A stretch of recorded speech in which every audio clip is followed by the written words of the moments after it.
오늘 말씀에서 우리가 오직 자랑할 것은 예수 그리스도의 십자가밖에 없다라고 사도 바울은 고백하고 있습니다. 십자가가 흉악한 것이고 정말 우리가 기억하기 어려울 만큼 참혹한 것이지만은 그 십자가가 없이는 우리가 빛이 없고 평안이 없고 또 주님 앞에 나아가는 영생의 소망도 없는 것입니다. 그래야 우리가 십자가를 보듬고 십자가의 그늘 아래로 들어가야 우리의 삶의 끝이 항상 하나님께 가닿아서 끝이 없는 그런 삶으로 우리가 나아가는 것입니다. 구원은 오직 믿음으로 말미암은 것이다.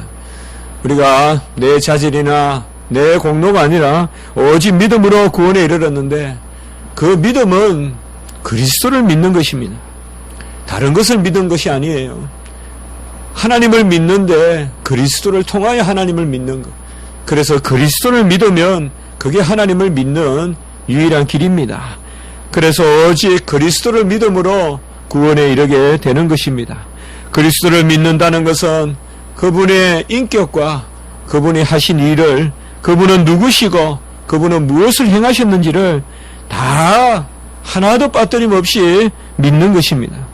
그래야 우리에게는 주님의 모든 것이 귀한 것입니다. 주님이 영원히 하나님의 말씀으로 계신 것도 귀하고 그 주님께서 이 땅에 아기 예수로 말구여 오신 것도 귀하고 그 주님이 이 땅에 오셔서 잘하시고 우리와 동일하게 또 지혜와 키가 크신 것도 귀하고 그 주님이 공생애로 시작하시고 말씀을 가르치고 또 선포하시고 낫게 하시고 그것도 귀하고 주님께서 마지막까지 고난당하셔 죽으심도 귀하고 부활하심도 귀하고 성천하심도 귀하고 지금 보좌 우편에 앉아 계신 것도 귀하고 또 그분이 우리를 이제 끝내는 오셔서 부활하게 하시고 우리와 영생으로 함께 보좌에서 영원히 계시면서 새하늘과 새 땅에 그 삶을 사시는 것도 귀한 것입니다. 주님에 관한 것은 전부 다가 귀한 것이고 그 모든 것이 다 복음입니다. 복음은 십자가만이 복음이 아니라 주님의 모든 오심과 사심과 죽으심과 그분이 오실 것과 지금 계심이 다 복음입니다. 그 복음 중에 복음이 바로 십자가입니다. 십자가의 죽으심이 복음의 핵심입니다. 왜요? 죽음은 죄에 대한 형벌이고 그 우리의 죄의 값을 다 치르는 그것이 바로 죽음이기 때문에 그렇습니다. 이 십자가의 죽음을 그러나 우리는 그 순간으로만 생각하면 안 됩니다. 여러분들 죽음이란 게 뭡니까? 생명을 끝내는 것, 생명이 이제 앗아가는 것, 생명을 앗아가는 것이 바로 십자가의 죽음이잖아요. 그러면 이 죽음은 준비된 죽음이다 이 말이에요. 하나님 앞에 희생 제물을 드릴 때 그 제물은 갓난 제물이 아니잖아요. 자란 양을 드리고 자란 소를 드리잖아요. 그러면 예수님께서 십자가에 죽으심은 그가 흠없고 티없는 평생의 삶을 사셨기 때문에 그 거룩한 제물을 십자가에서 드리신 거예요. 그래서 그저 십자가의 죽음만 생각하면 안 되고 주님께서 십자가에 돌아가시기 위하여 평생 제물이 되기 위하여 준비하신 것을 기억해야 된다 이 말이에요. 그래서 십자가의 죽음이 귀한 것입니다. 십자가의 죽음은 십자가에 달리신 그 주님이 평생 흠없고 티없고 죄를 생각도 하지 아니하시고 오직 사랑하시는 그런 삶을 사신 그 모든 삶을 그 자리에서 드렸기 때문에 그래서 십자가는 단지 죽음만이 아니라 그의 전생애를 그 순간에 드린 것입니다. 그렇기 때문에 우리가 십자가 복음이다 하면 전체 복음인 것이에요. 주님께서 이 땅에서 사셨던 것도 십자가 죽음에 들어있는 것이요. 주님께서 이 땅에서 온갖 모욕 당하시고 주무시지도 아니하시고 기도하시고 온갖 율례와 규례와 법도를 다 지켜 행하신 것이 십자가 죽음에 들어가 있다 이 말이에요. 그저 놓으시다가 그저 대충 사시다가 십자가에서 한 번 딱 죽음을 내놓으신 것이 아니라 그 죽음은 준비된 죽음이요 평생을 준비한 그런 죽음이다 이 말이에요. 그렇기 때문에 우리는 십자가의 공로다 이라면 예수님의 전부의 공로다 이 말. 단순히 하나를 들어서 전체를 표현하는 그런 수사적인 그런 제유법적인 그런 것이 아니라 십자가는 실체적으로 예수님의 전체의 삶이 십자가에 달려 들어가시고 그 피도 정결한 피요, 그 물도 정결한 물이요, 그 육체도 정결하시고 그 영혼도 정결하시고 그 영혼은 한 번도 죄를 생각하신 적이 없고 그 육체는 한 번도 더러운 곳에 가신 적이 없고 한 번도 헛된 것을 마신 적도 없고 한 번도 헛된 말을 뱉은 적도 없고 우리 주님께서는 평생을 준비하셔서 십자가에서 제물로 돌아가셨다. 그래서 십자가 복음은 전체 성육신이 바로 십자가를 준비하신 것이다 이 말이에요. 주님께서 이 땅에 말구유에 오신 그 성육신이 바로 죽음을 준비하신 것이다. 우리도 한번 죽음은 다 정해져 있습니다. 우리 인생에는 죽음이 정해져 있어요. 이것은 누구도 거역할 수 없습니다. 기억하지 않는다고 해도 오고 날마다 기다린다고 하고 아무리 준비해도 오는 것은 죽음입니다. 그러나 그 죽음이 끝이 아니라는 것이죠. 그 죽음은 오히려 영생 복락으로 나아가는 아주 중요한 하나의 관문과 같다는 것이죠. 그것은 예수 그리스도께서 죽으심으로 말미암아 이 땅에 오셔서 죄 없는 죽음, 순수한 죽음, 전혀 죽음이 어울리지 않는 죽음을 죽으셨다 이 말이에요.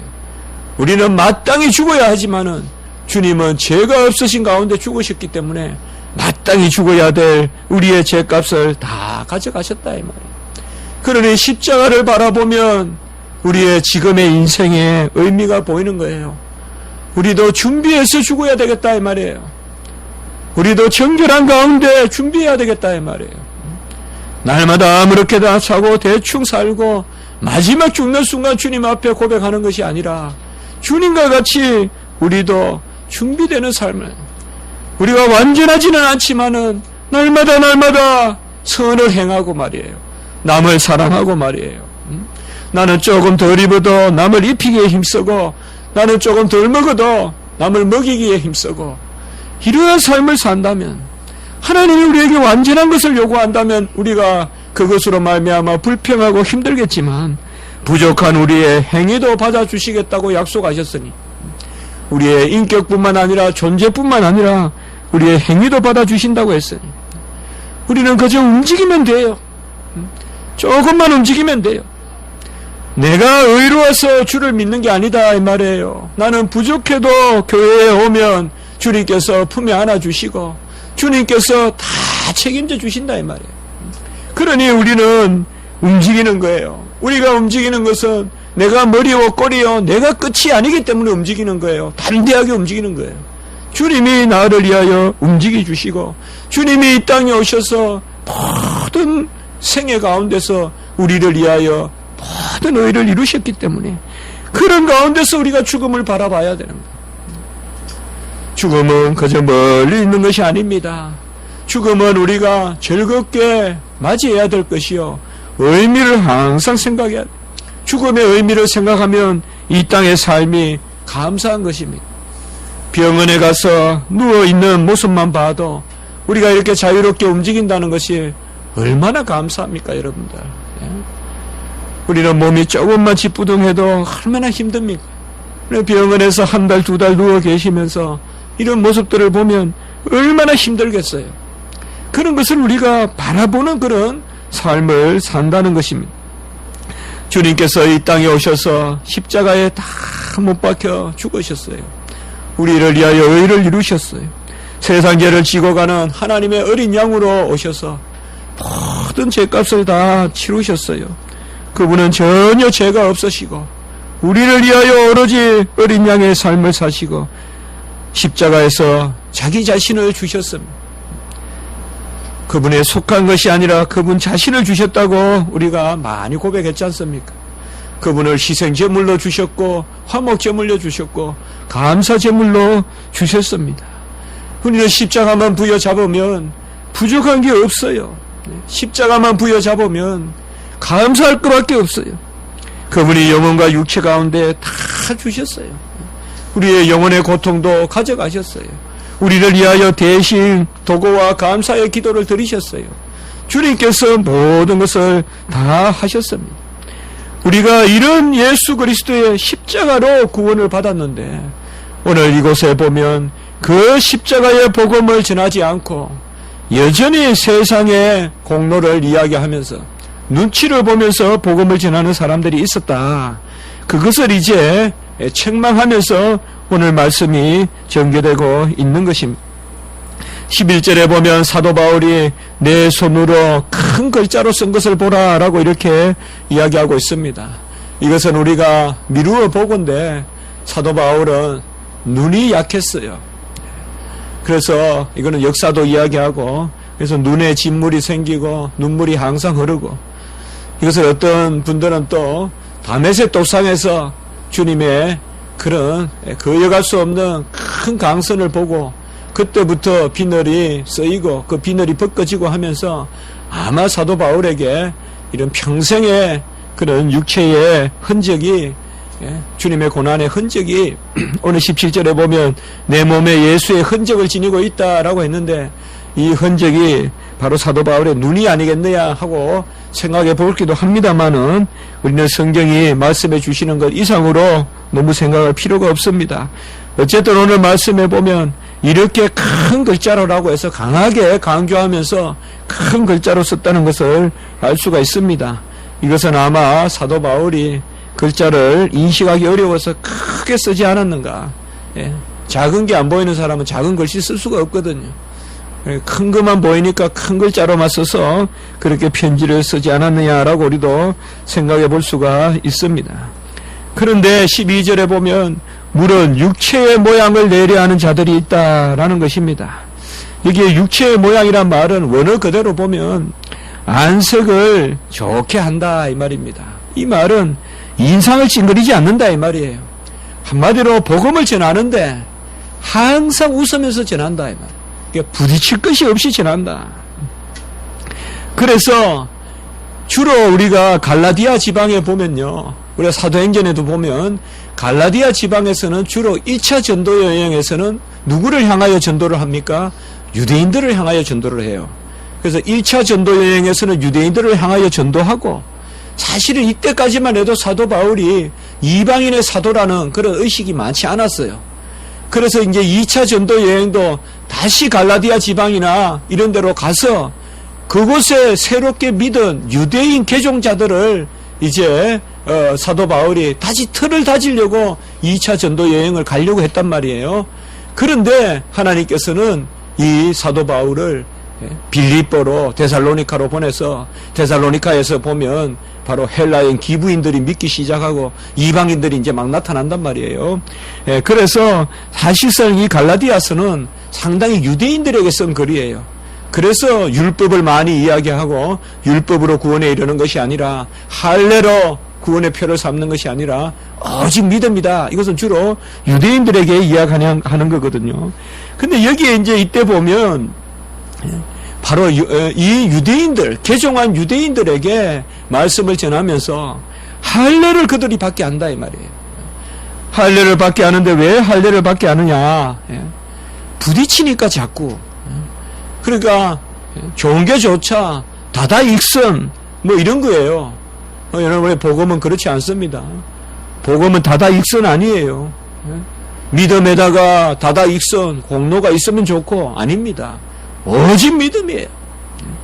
은혜에다가 내 자질이 더해지면 좋고 아닙니다. 오직 은혜예요. 우리는 다다익선 아니에요. 그거 전부 미혹하는 거예요. 로마 캐톨릭이 그 이야기 쓰는 거예요. 완전히 믿음 있는 데다가 또 선행까지 있으면 얼마나 좋냐. 그건 완전한 믿음이 아니잖아요. 믿음 플러스 선행은 아니거든요. 순수한 믿음이 아니거든요.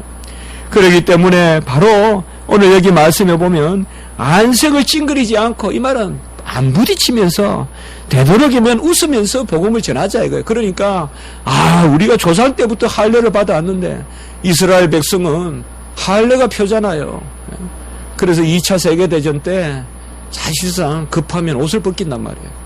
그래가지고 할례를 받았느냐 안 받았느냐 가지고 그거 표를 삼아가지고 막 그냥 아우슈비츠에 보내기도 하고, 우리가 25시라는 소설에 보면 그런 게 나와요, 여러분들. 25시라는 옛날에, 요새는 많이 안 읽는데 옛날에는 아주 그 베스트셀러로 많이 읽었던 하일리 벨이라는 분이 쓴 건데, 거기에 보면 그런 이야기가 나와요. 한번 우리가 읽어볼 만한 그런 이야기일 수가 있겠어요. 그래서 이들은 할례를 아주 귀하게 여긴다 이 말이에요.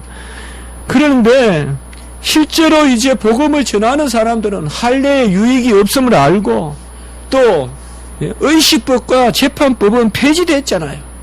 도덕법 10계명은 지키지만은 이제 더 이상 제사법을 안 지킨단 말이에요.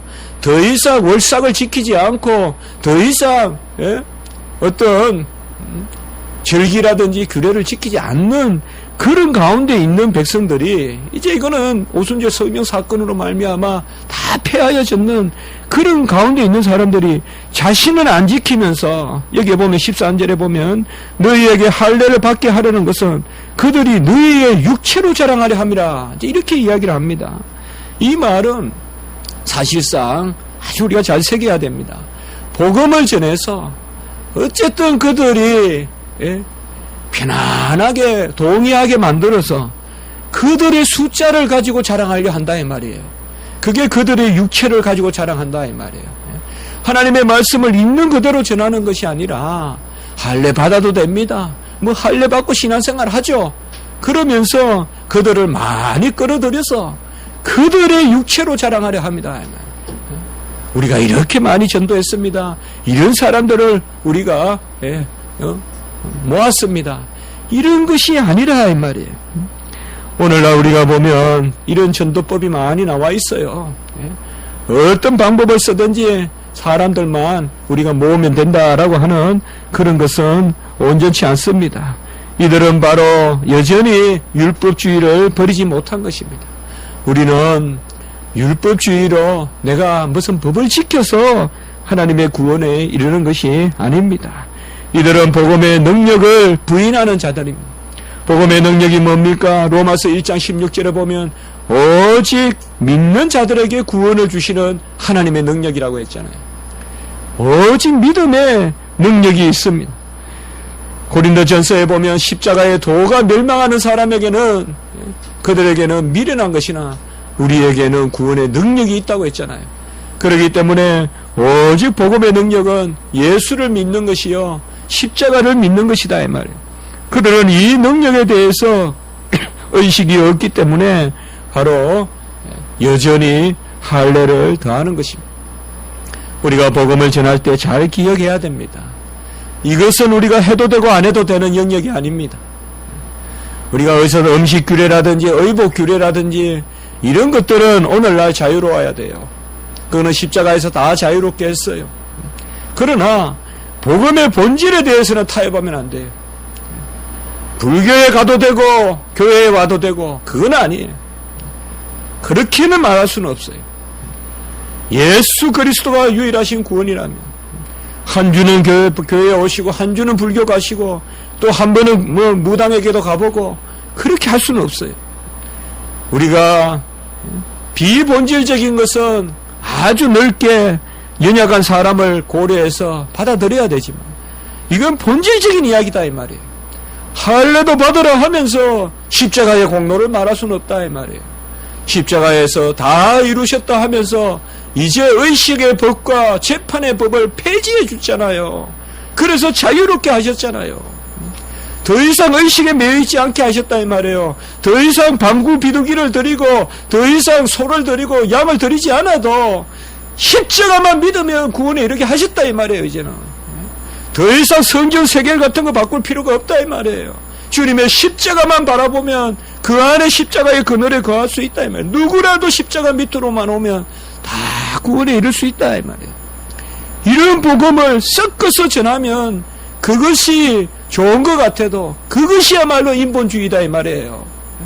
인본주의는 복음에다가 섞어서 들어와요. 우리가 예수님의 이름으로 좀 리듬이 강하고 좀 세상에 뉴에이지적이면 어떻습니까? 그렇게 하나님 앞에 찬양 드릴 수 없다 이 말이에요. 그런 신사도 운동이나 이런 건 안 된다 이 말이에요. 지금 그건 그야말로 비복음적이다 이 말이에요. 그들은 십자가를 여전히 걸림으로 생각하고 있습니다. 갈라디아서 우리가 5장 11절에 보시면 형제들아 내가 지금까지 할례를 전한다면 어찌하여 지금까지 박해를 받으리요. 참 사도 바울은 정확한 복음에 서 있다 이 말이에요. 고린도서에 보면 음식이나 이런 것에는 또 자유하라 해놓고는 여기는 뭐예요? 내가 지금까지 박해를 받는 것은 뭐예요? 할례를 전했다면 박해를 안 받았을 텐데 할례를 전했다 이 말이에요. 그리하였으면 십자가에 걸림돌이 제거되었으니, 이게 옛날에는 십자가에 거치는 것이 있어요. 십자가에 걸림돌이 있어요. 다 무난하지 않아요. 세상 사람들이 십자가 이라면 다 그대로 100% 받아들이지 않아요. 부딪히는 것은, 본질적인 것은 부딪혀야 돼요. 할례도 인정하면서 예수 그리스도의 십자가를 인정한다는 것은, 이것은 있을 수 없다 이 말이야. 이제는 육신으로 난 것이 아니고 우리가 오직 그리스도를 믿는 믿음으로 났기 때문에 우리는 십자가가 들어가는 곳에 그런 걸림이 있습니다. 십자가가 들어가는 곳에 항상 부딪힘이 있습니다. 그럼에도 불구하고 그것이 두려워서 십자가를 감추면 영 복음의 역사는 일어나지 않는 것입니다. 우리가 영혼을 사랑하는 것 아닙니까? 나를 지키고자 하는 것이 아니라 그 영혼을 사랑해서 복음을 전하는 게 아닙니까? 내가 핍박을 받더라도 그 사람을 살리려고 복음을 전하는 거 아닙니까? 그래서 목숨을 내걸고 십자가의 복음을 전하는 거 아닙니까? 그 사람을 살리려면 복음을 전해야죠. 나는 죽더라도, 나는 핍박당하고, 나는 박해받더라도 그 사람을 살리려면 복음의 진리를 타협하지 말아야 되는 것이죠. 태양의 빛이 있다고 해서 우리가 유명한 비유죠. 태양의 빛이 있으면 우리 나무는 자라잖아요. 그러나 태양의 빛이 죽은 생선에 비치면 그 생선에선 썩은 냄새가 나잖아요. 그렇다고 해서 생선이 썩는 것이, 생선이 냄새 나는 것이 태양 탓은 아니잖아요. 그것은 죽은 탓이잖아요. 같은 태양이 생명에 비추면 살게 하잖아요. 복음이 마찬가지다 이 말이에요. 죽은 것에는 썩은 냄새가 나요. 복음이 들어가면. 그렇다고 해서 그들이 복음을 거역한다고 해서 복음이 잘못된 건 아니다 이 말이에요. 왜 복음이 들어와가지고 이렇게 마을을 분란시키고 이렇게 혼란스럽게 하느냐, 그런 말을 들을 수밖에 없어요. 우리 성도들이 세상에 돼서는 안 되지만은, 그렇다고 해서 세상의 매스컴이 하나같이 인정하는 선교만 해서는 안 된다 이 말이에요. 세상의 매스컴이 좋아하는 순교만 해서는 안 된다 이 말이에요. 세상에서 미련하다 하니까 교회도 덩달아서 미련하다 하면서 순교를 요구하고 해서는 안 된다 이 말이에요. 교회는 교회의 방식이 있다 이 말이에요. 십자가에 걸리는 것이 있다 이 말이에요. 그것이 우리가 무슨 모나게 살아가는 것이 아니라, 그래야 우리에게 저주하고 우리를 욕하는 그들을 구원할 수 있기 때문에, 우리가 우리의 본질대로 서야만이 우리를 욕하는 그들을 구원할 수 있기 때문에, 예수님이 십자가에서 달려 돌아가셔야만이 그들을 못 받는 자들을 구원할 수 있기 때문에, 그것이 바로 우리에게 십자가만이 자랑이라는 것입니다. 오늘 14절에 보시면 바로 그것이죠. 너희는 육체를 자랑하려고 하고 눈에 보이는 것을 자랑하려고 하고, 야, 저분은 말씀을 아주 평화롭게 전해, 저분에는 화평이 있어. 물론 화평이 있으면 좋겠지만은 사람이 어떻게 화평에 화목하게 하겠어요?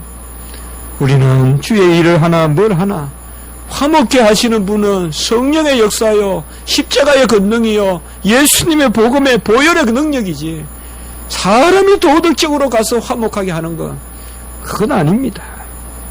여러분들은 다 하나님 안에서 성숙함을 가지시고 이 말씀을 받는 줄 믿습니다. 그렇다고 해서 우리가 사랑하지 말라는 거 아니에요. 정말 십자가만을 자랑하는 사람은 내가 죽기까지 복음을 전하기 때문에 다른 사람을 사랑합니다.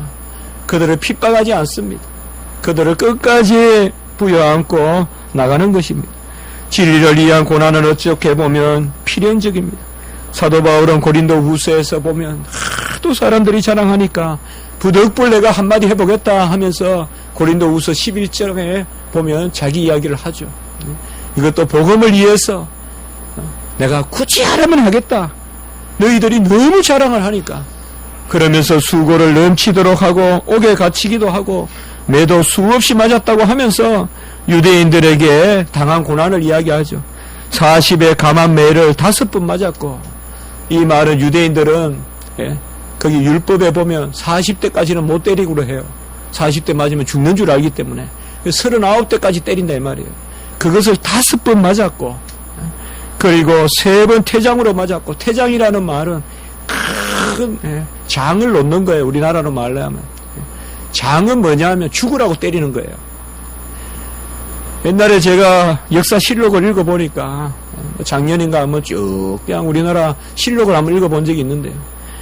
거의 조선시대 때 유배 보내기 전에 이 태장을 때리거든요. 그러면 거의 다 죽어요. 살아남으면 이제 유배 가는데 보통 가다가 또 죽고 뭐 이런 경우가 많이 있는데, 사도 바울은 3번 태장에 맞고 한 번은 뭐예요? 돌로 맞았어요. 이 3가지가 다 뭔지 압니까? 40대 감한 매를 5번 맞고 3번 태를 맞고 그리고 한 번은 돌로 맞았어요. 이건 다 뭐예요? 유대의 율법에 따라서 맞은 거예요. 유대의 율법에 따라서 지금 맞은 거예요. 뭘 하려고?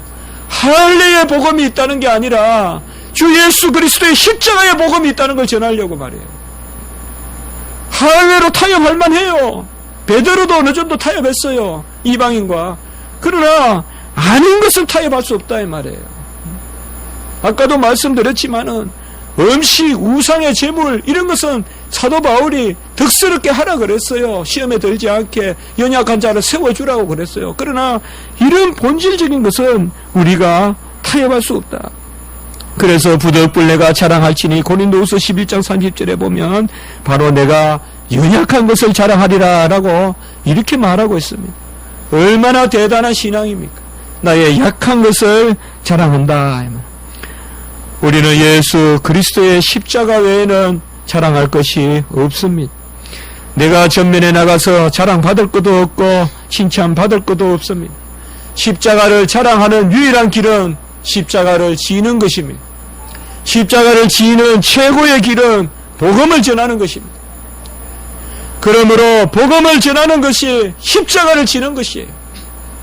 십자가를 지는 것이 복음을 전하는 것이에요.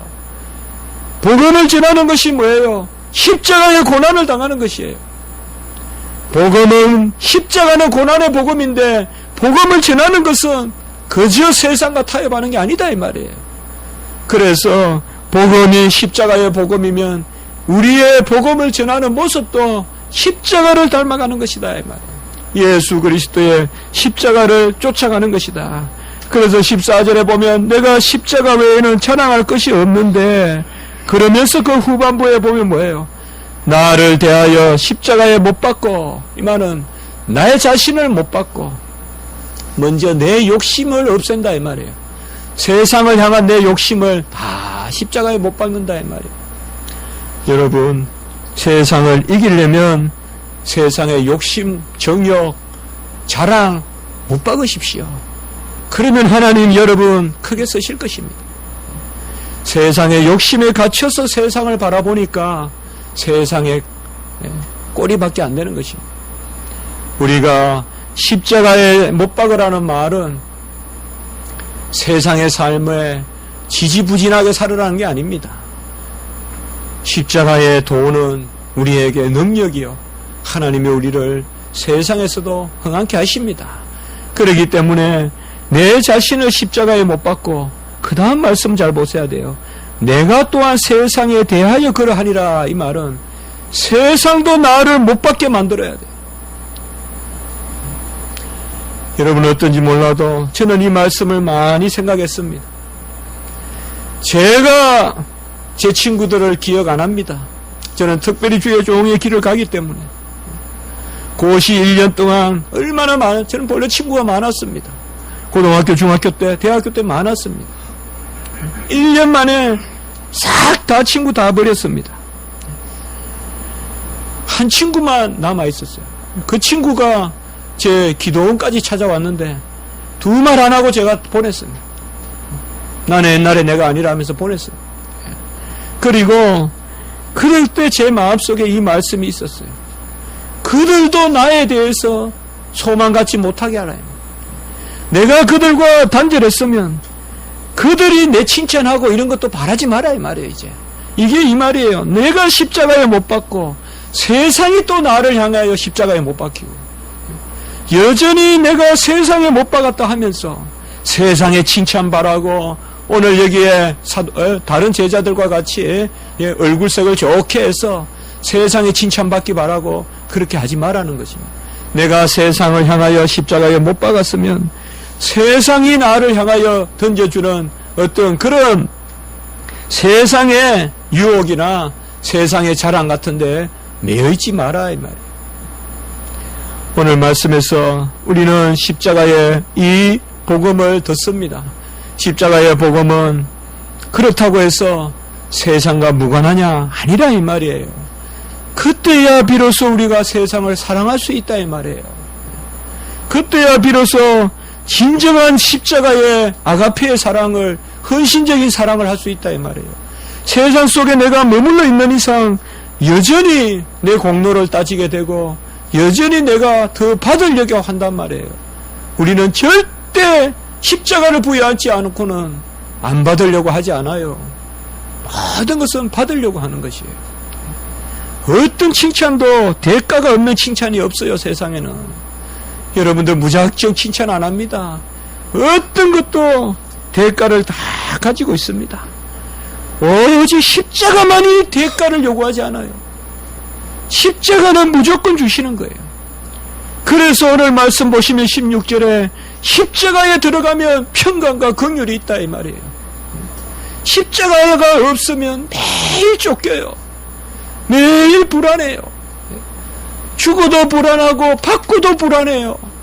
받은 사람은 내가 어떻게 갚아야 될까 불안하고 준 사람은 내가 어떻게 대받을까 불안하고 주도 불안하고 받아도 불안하고 주면 조금 덜 불안해요. 받으면 더 불안해요. 뭘 하나 받으면. 그러나 십자가는 이스라엘에게 진정한 평강이 있다. 너희들이 하나님의 말씀을 어기면서 복음을 어기면서 얼굴빛을 좋게 해서 그렇게 좋은 게 좋다라고 하는 게 평강이 아니다 이 말이에요. 진정한 평강은 예수님의 십자가의 그 참혹한 죽음이 있더라도 예수님이 평강을 가져오셨듯이 우리도 진정한 복음은 전하고 그리고 복음에서 더 이상 명령하지 않는 것. 율법주의자들과 같이 이 사람들이 뭐예요? 막 법을 만들어가지고 사람을 힘들게 하잖아요. 우리 개혁주의, 우리 성경의 진리는 절대 사람을 힘들게 하는 게 아니에요. 제가 이렇게 담대하게 전하는 것은 십자가의 복음이 정말 우리에게 평화가 지게 되기 때문에 정말 이 세상에 궁극적인 사랑을 가져오기 때문에 그래서 제가 담대하게 전하는 거예요. 그저 까다롭고 따지고 그런 게 아니라 이 말이에요. 까다롭고 따지고 이런 대상이 되는 것은 우리 기독교인들이 그런 욕을 얻어먹는 것은 아직 십자가를 덜 지었기 때문에 그래요. 진짜 복음에 바로 섰을 때 초대교회에 우리나라 교회의 초창기 때 진짜 복음에 목숨을 내걸었을 때 절대 욕하지 않아요. 인본주의가 들어와서 복음도 대충 전하고 벌써 이 마음에 정함이 없기 때문에 사랑도 제대로 하지 않고 그러니까 얼굴빛이 좋고 매일 어울려 사는 것 같지만은 진짜 평강이 없다 이 말이에요. 에레미야 시대 때 같이 거짓 평강밖에 없단 말이에요. 타협주의, 혼합주의, 다운주의밖에 없다 이 말이에요. 진짜 복음주의, 진짜 하나님의 말씀은 거치는 돌과 같아도 주 예수 그리스도가 거치는 모퉁이 돌 같아도 그분이 주춧돌이 되어서 세상의 평화를 가져온다 이 말이에요. 우리의 삶이 어찌해야 될까요? 저는 항상 그렇게 생각합니다. 능력은 제대로 서 있어야지 능력이 나온다. 딱 그 자리에 서 있어야 멀리 던진다 이 말이에요. 내 중심이 흐트르면 내가 돌과 같이 날아간다 이 말이에요. 멀리 던지게 하는데 포항과 내 몸이 같이 날아가면 되겠어요. 딱 중심을 잡고 던져야 멀리 간다 이 말이에요. 그것이 바로 십자가입니다. 십자가는 긍휼이 있고 평강이 있습니다. 오늘 여기 있는 우리 모든 성도님들, 주님이 우리를 위하여 다 돌아가셨어요. 우리 죽음만이 아니라 우리의 삶까지도 다 주님께서 책임지시려고 십자가에서 돌아가셨어요. 주님께 다 맡기세요. 염려를 맡기세요. 검심을 맡기세요. 내 길을 맡기세요. 내 자랑을 맡기세요. 그러면 주님께서 우리 안에 아주 평안을 주십니다. 17절 보시면 내 몸에 예수의 흔적을 가지고 있다라고 이야기했어요. 이 흔적이 뭘까요? 저는 이렇게 한번 여기 기록해 봤습니다. 예수의 흔적은 주님께서 내 안에 사시는 자리이다. 누구나 우리의 심령에 주님의 자리가 있어요. 이건 아무에게도 알려줄 수도 없어요. 그러나 주님께서 언젠가 부지불식간에 우리에게 들어오셔서 내 자리를 다 마련해 주세요. 그 자리를 우리가 붙들기 때문에 위로를 받고 어려울 때도 그 주님을 바라보기 때문에 즐거운 것입니다. 우리는 모두 주님 앞에서 올곧게 말씀으로 서고 그 가운데 가장 사랑하고 정말 십자가를 사랑하는 사람이 얼마나 세상을 사랑하고 사람들을 사랑하겠어요. 십자가를 지는 사람만이 더러운 것을 씻어줄 수 있지 않겠어요? 그런 우리 주의 성도님들 되시고 모든 걸 다 맡기세요. 주님께서 우리의 건강도 우리의 삶도 주님께서 이끌어 가실 줄 믿습니다. 한번 기도드리겠습니다. 하나님 아버지, 십자가만이 우리의 소망이요 평강이요 긍휼이요 십자가의 자리 그 흔적이 우리 안에 심령 가운데 있다고 하셨사오니 그 흔적을 믿고 나가게 하시고 진정 복음에 올곧게 서서 진정 복음 안에서 바로 서서 우리가 능력을 얻고 사랑하고 세상 사람들을 또한 아버지여 진리의 터로 영생의 터로 이끄는 그런 구원의 방주의 역할, 구원의 또한 아버지 아름다운 발의 역할을 할 수 있도록 주여 도와 주시옵소서. 오늘 이곳에 함께한 모든 분들을 위해 하나님의 은혜, 주님의 십자가의 은혜를 더하여 주셔서 영원토록 찬양하고 기뻐하고 감사하고 모든 것을 다 하나님께 맡기고 즐거워하는 그런 은혜가 있게 도와 주시옵소서. 감사하옵고 구주 예수 그리스도 이름으로 기도드리옵나이다. 아멘.